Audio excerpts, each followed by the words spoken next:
করতালিদের মধ্যে তাদেরকে অভিবাদন জানাই।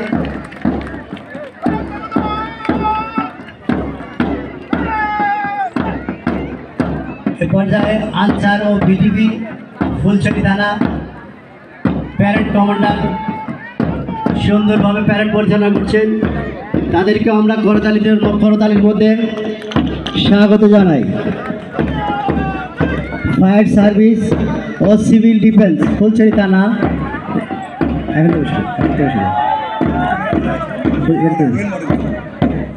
বুরাইল model school and college scout দল, Burail model school and college scout দল, Burail model school and college মাধ্যমিক পর্যায়ে গার্লস আইন। এরপরে আসছেন সালুয়া ফজলুল রাব্বি বালিকা উচ্চ বিদ্যালয়, সালুয়া ফজলুল রাব্বি বালিকা উচ্চ বিদ্যালয়।